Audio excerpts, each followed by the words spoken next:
Good morning, my dear students. I'm your English teacher, Miss Sarah.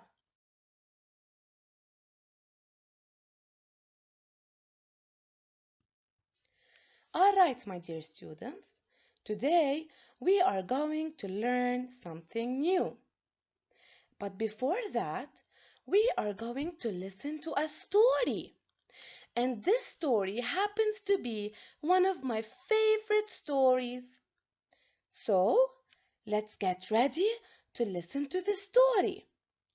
But before we start listening to the story, I'm going to tell you a little bit about it. Our story for today is Goldilocks and the Three Bears. Now, let me introduce you to the characters of this story. First, we have the Papa Bear. Then, we have the Mama Bear. Third, we have the Baby Bear. And finally, we have Goldilocks. I still have one more thing before we listen to the story. Now, in this story, I have two hard words. The first word is bowl. A bowl is something we use to eat cereal, soup, or even ice cream. And the second word is porridge. Porridge is soft food made of grains mixed with milk or water. The Story of Goldilocks and the Three Bears. Once upon a time, there was a little girl named Goldilocks. She went for a walk in the forest. Pretty soon, she came upon a house. She knocked, and when no one answered, she walked right in. At the table in the kitchen, there were 3 bowls of porridge. Goldilocks was hungry. She tasted the porridge from the first bowl. "This porridge is too hot," she exclaimed. So she tasted the porridge from the second bowl. "This porridge is too cold," she said. So she tasted the last bowl of porridge. "Ah, this porridge is just right," she said happily, and she ate it all up.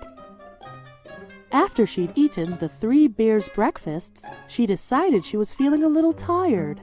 So she walked into the living room, where she saw 3 chairs. Goldilocks sat in the first chair to rest her feet. "This chair is too big," she exclaimed. So she sat in the second chair. "This chair is too big too," she whined. So she tried the last and smallest chair. "Ah, this chair is just right," she sighed. But just as she settled down into the chair to rest, it broke into pieces. Goldilocks was very tired by this time, so she went upstairs to the bedroom. She lay down in the first bed, but it was too hard.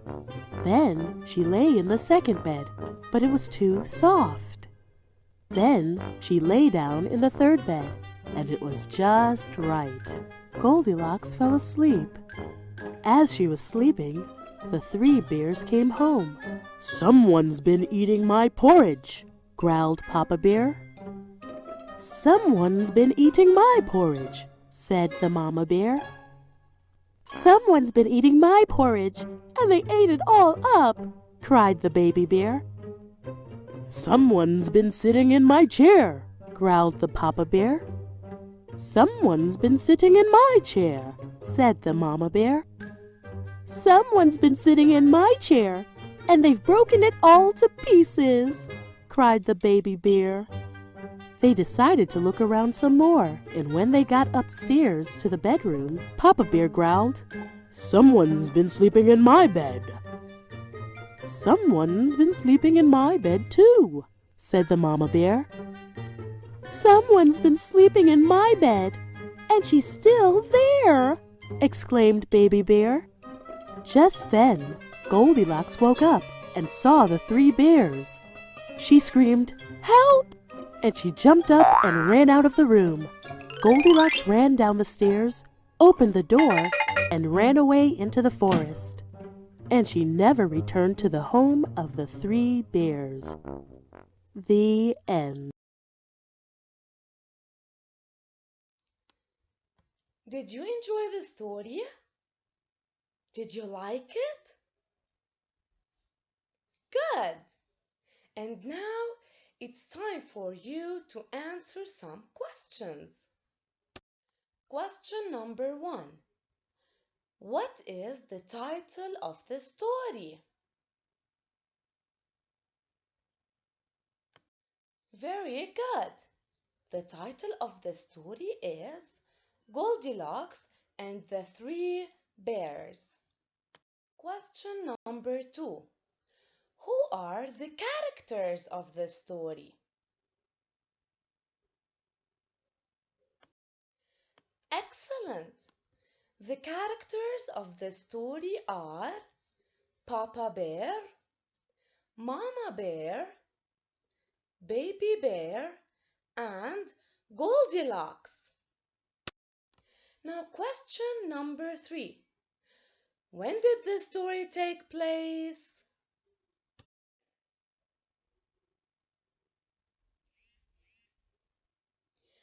Very good. The story took place during the day. And finally, the last question. Where did the story take place?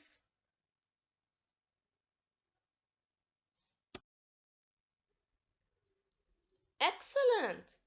The story took place at the bear's house. And now, my dear students, I'm going to tell you something. You see, when I ask about when and where the story took place, it means I'm asking about the setting of the story. The setting of the story is when and where the story takes place. When I ask you, when did the story take place? It means I'm asking about the time. And when I ask you, where did the story take place? It means I'm asking you about the place. And now, my dear students, it's your turn. Think about your favorite movie and get ready to tell me all about its setting or when and where the story took place. And finally, I want you to do page 16 in the English notebook. Stay safe. I'll see you soon.